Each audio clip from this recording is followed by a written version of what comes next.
Magandang araw mga bata! Ako, si Ma'am Frances, ang matuwaing guro na makakasama nyo upang matulungan kayo na maunawaan ang ating mga aralin sa matematika. Alam kong excited na kayo, kaya naman ihanda na ang inyong mga lapis at papel.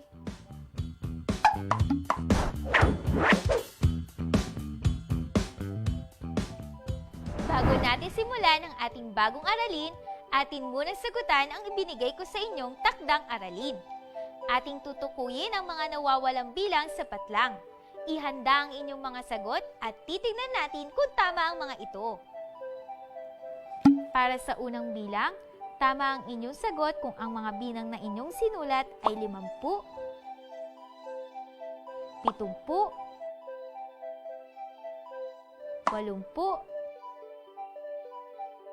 80, 100, at 110. Para sa bilang 2 naman, kung ang sagot nyo ay 200, 250, 350, at 450, tama ang iyong sagot. Ito ay nag-skip counting by 50. Para sa bilang 3, kung ang sagot nyo ay 150, 200, 250,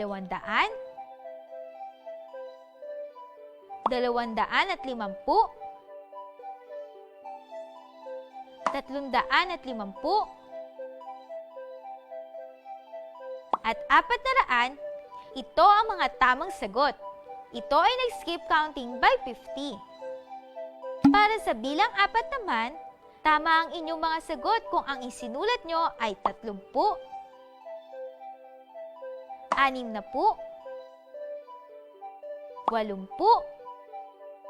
at 90. Ito ay nag-skip counting by 10. At para sa bilang 5, kung ang sagot nyo ay 210, 410, 610, at 810, tama ulit ang inyong sagot. Ito ay skip counting by 100. Tama ba ang mga sagot nyo sa lahat ng bilang? Magaling! Tunay ngang naunawaan ninyo ang laktaw na pagbilang ng 10, 50 at 100. Maaari na tayo magsimula sa bago nating aralin. 1, 2, 3, 4, 5, 6, 7, 8, 9, 10. Araw-araw ay kailangang magbilang, kaya naman sa matematika dapat ay may alam. Tulad ng pagbabasa sa numero ng orasan, o kaya naman kung may sobrang suki sa tindahan. Tara, magbilang na tayo! 1, 2, 3, 4, 5, 6, 7, 8, 9, 10. Skip counting naman! 10, 20, 30, 40,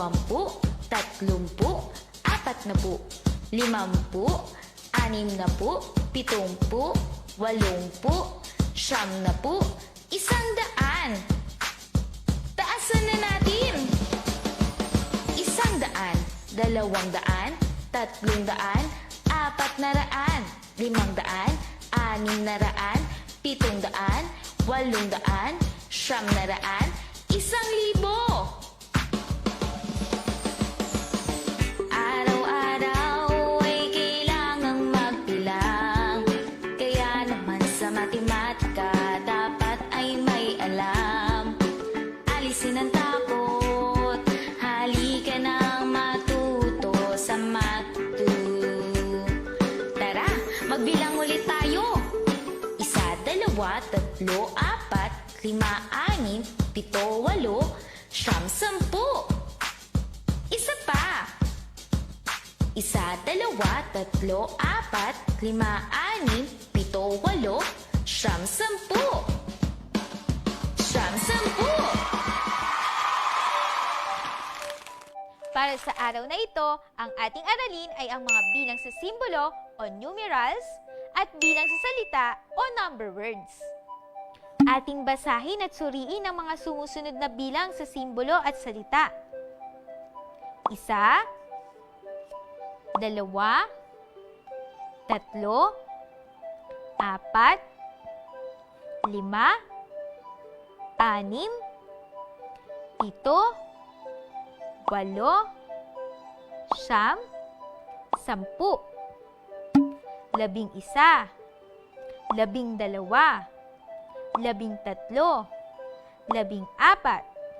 10, 11, 12, 13, 14, 15, 16, 17, 18, 19, at 20.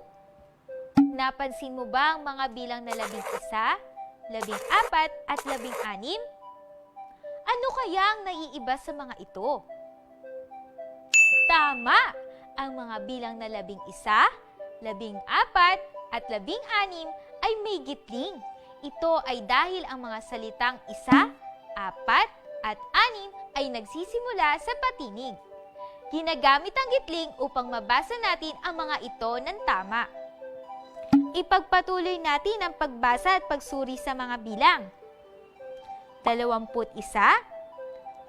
43, 55, 66, 77, 88, 99, 100,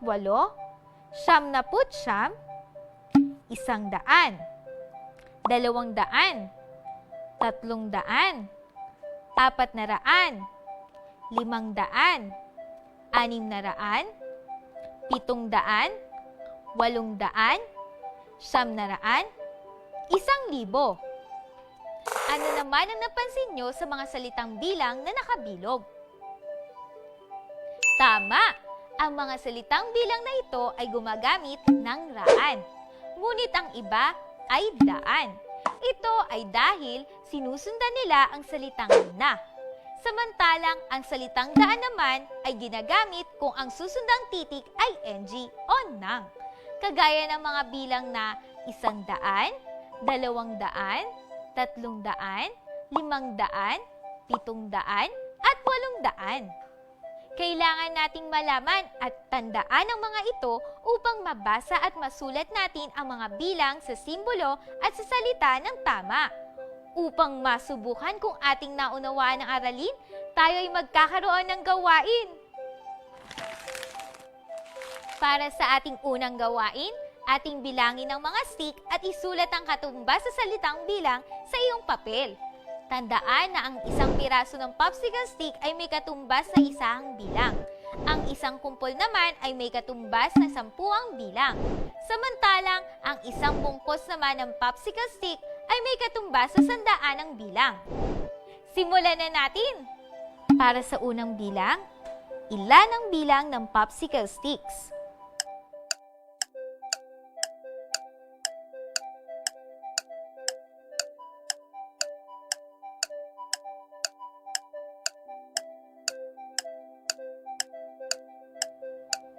Kung ang sagot mo ay 34, tama ka!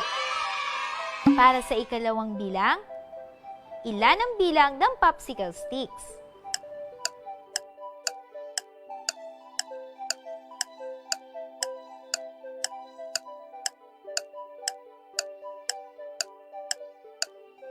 Kung ang isinulat mo sagot ay 48, magaling! Tama ang iyong sagot.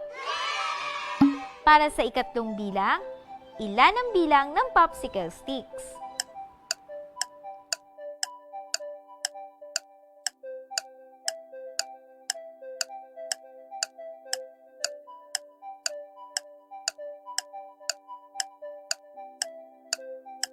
Kung ang sagot mo ay 225, tama ka! Para sa ika-4 na bilang, ilan ang bilang ng popsicle sticks?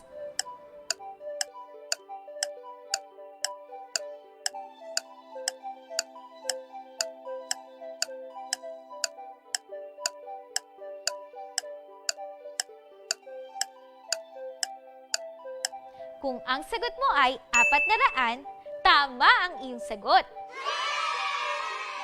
Nakuha mo ba ang lahat ng tamang sagot? Kung oo, magaling! Alam mo na kung paano isulat ang mga bilang sa salita. Para sa ating susunod na gawain, tayo ay makikinig sa isang kwento. Handa na ba kayong makinig? Simulan na natin! Isang araw ay pumunta sina Nanay Betty at Ana sa bangko upang maghulog ng pera. Habang sila ay naglalakad, nakita ni Ana ang pitaka ng kanyang ina. Ito ay sira-sira na, may mga sinulid na nakausli at may mga bahaging punit-punit. Kung kaya't, naisipan niya na siya ay mag-iipon ng pera upang bilhan ng bagong pitaka ang kanyang ina. Nang makarating sila sa bangko, binigyan ng gwardya si Nanay Betty ng papel. Sa papel na ito, isinulat ni Nanay Betty ang kanyang pangalan at iba pang impormasyon. Sa isang kahon sa papel ay sinulat ang halaga ng pera na kanyang ihuhulog. Sa katabing kahon naman ito ay isinulat niya ito sa salita. Nang matapos ng sulatan ng papel, siya ay lumapit sa counter para ihulog na ang kanyang pera. Habang hinihintay ang kanyang nanay, nanatiling nakaupo sa pulang silya si Ana. Inikot niya ang kanyang paningin sa loob ng bangko. Abalang-abala ang mga tao dito. May nagsusulat sa papel, nagko-computer habang may kausap sa telepono, at ang isa naman ay nagbibilang ng pera gamit ang isang makina. Sa kanyang pagtingin sa paligid, bigla siyang may nakitang isang pula na bagay sa sahig. Ito ay nasa tabi ng paso ng halaman. Nilapitan niya ito at kinuha. Ito pala ay isang pitaka. Ito ay hugis parihaba na may disenyong mga bulaklak na iba't ibang kulay. Napakaganda naman ng pitakang ito. Siguradong magugustuhan ito ni nanay. Sabi niya sa sarili. Itatago ko muna ito at mamaya ay susurpresahin ko si nanay. Kung kaya't itinago niya ito sa kanyang bag at bumalik sa kanyang kinauupuan. Nang matapos sa si Nanay Betty ihulog ang pera, umalis na sila sa bangko at umuwi. Nang makarating sa bahay, ay agad na nilabas ni Ana ang pitaka. Surprise, nanay! Ito ay pitaka para sa iyo. Palitan mo na po ang sira-sira mong pitaka. Nagulat si Nanay Betty sa kanyang nakita. Saan mo nakuha ang pitaka na yan? Tanong ni Nanay Betty. Sa may bangko po, Nay. Nakita ko po ito sa sahig malapit sa halaman. Sagot ni Ana. Hindi niyo po ba ito nagustuhan? Tanong ni Ana. Nilapitan ni Nanay Betty si Ana at sinabing, Ana, alam kong gusto mo akong bigyan ng bagong pitaka. Ngunit ang pitaka na ito ay pag-aari ng ibang tao. Ano ang dapat nating gawin kapag hindi natin pagmamay-ari ang isang bagay? Dapat po natin ibalik sa may-ari. Sagot ni Ana. Kung kaya't bumalik ang mag-ina sa bangko upang isauli ang pitaka. Iniwan nila sa gwardya ang pitaka at umalis agad ng bangko. Hindi pa man sila nakakalayo ay may isang matandang babae na ang tumatawag sa kanila. Siya pala ang may-ari ng pitaka. Nilapitan sila nito at nagpasalamat sa kanila. Binigyan din si Ana ng 200 piso bilang pasasalamat. Tuwang-tuwa si Ana at nagpasalamat siya sa matanda. Nang umalis ang matanda, inaya niya si Nanay Betty sa palengke. Si Ana ay bumili ng kulay dilaw na pitaka na may disenyong maliliit na puso sa halagang 100 piso. Labis na nagustuhan ni Nanay Betty ang pitaka na bigay ng kanyang anak. Kung kaya't, hinalikan niya si Ana at tiyakap ng mahigpit bilang pasasalamat sa regalo nito. Nagustuhan niyo ba ang kwento? Kung inyong naunawaan ang kwentong ating napakinggan, sagutin ninyo ang aking katanungan. Sino ang bata sa ating kwento? Tama! Siya ay si Ana. Ano ang pangalan ng nanay ni Ana? Tama! Ang pangalan ng kanyang ina ay Nanay Betty. Saan kaya sila pumunta ng kanyang nanay? Tama! Sila ay pumunta sa bangko upang maghulog ng pera. Sunod naman na katanungan. Ano ang nakita ni Ana sa sahig sa tabi ng halaman? Tama! Siya ay nakakita ng pitaka. Sa ating kwentong napakinggan, ano ang aral na iyong natutuhan? Magaling! Sa kwento ni Ana at Nanay Betty, natutuhan natin na huwag kukunin ang mga bagay na hindi sa atin. Balikan natin muli ang kwento. Nang pumunta sina Ana at Nanay Betty sa bangko, ano ang sinulat ni Nanay Betty sa papel? Tama! Isinulat niya ang kanyang mga impormasyon at ang halaga ng pera na kanyang ihuhulog. Magkano ang kanyang hinulog na pera? Kung ang sagot mo ay 800, tama! Paano niya ito sinulat sa salita? Kung ang sinulat mong sagot ay ganito, tama ulit! Magkano naman ang halaga ng pitaka na binili ni Ana para sa kanyang ina? Kung ang sagot mo ay 100 piso o 100, tama! Paano naman natin isusulat ang 100 sa salita?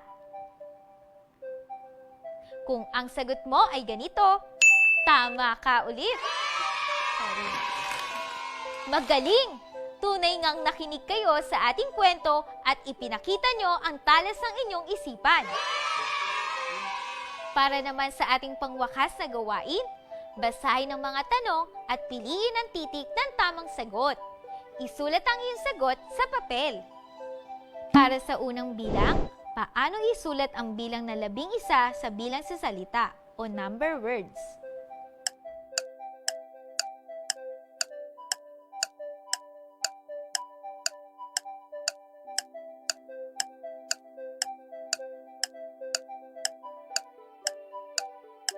Para sa unang bilang, ano ang iyong sagot?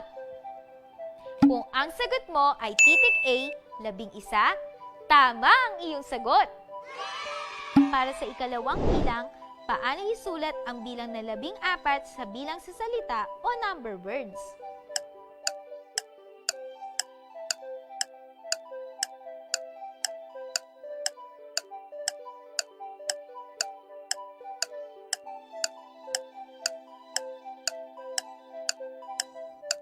Para sa ikalawang bilang, ano ang iyong sagot? Kung ang sagot mo ay A, 14, tama ang iyong sagot. Para sa ikatlong bilang, paano naman isulat ang bilang na 16 sa bilang sa salita o number words?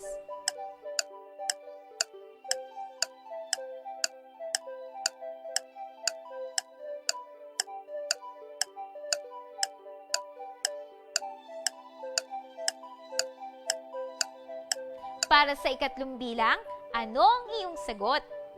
Kung ang sagot mo ay A, 16, mahusay! Tama ang iyong sagot. Para sa ikaapat na bilang, paano naman isulat sa simbolo ang bilang na 637?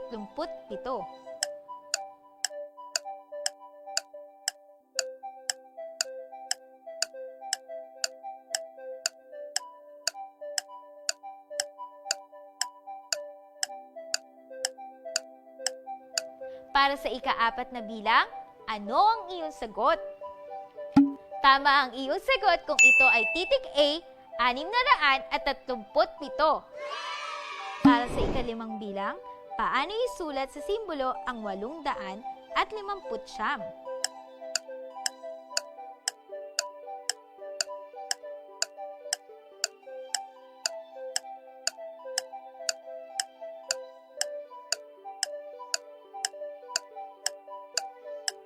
Para sa ikalimang bilang, ano ang iyong sagot? Kung ang iyong sagot ay titik A, 850, tama ka! Tama ba ang lahat ng iyong sagot? Kung oo, magaling! Tunay ngang naunawaan nyo ang ating aralin.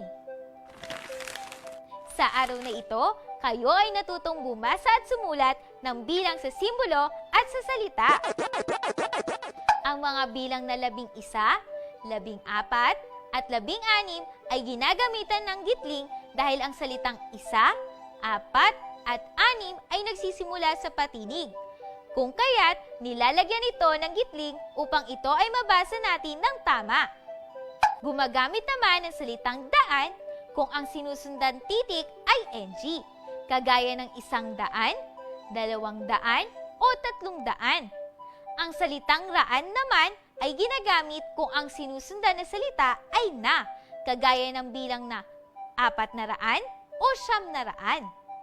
Para sa ating takdang aralin, isulat ang mga sumusunod na bilang sa salita. Para sa bilang 1, 16. Para sa bilang 2, 50. Para sa bilang 3, 78. Para sa bilang 4, 200. At para naman sa bilang 5, 400. Tandaan, ang mga bilang ay mahalaga. Kung kaya't dapat tayo ay marunong bumasa at sumulat nito sa simbolo at sa salita. Naway, may natutunan kayo sa araw na ito. Muli, ako si Ma'am Frances, ang matuwaing guro na matutulungan kayo sa ating mga aralin sa matematika. Hanggang sa muli, paalam!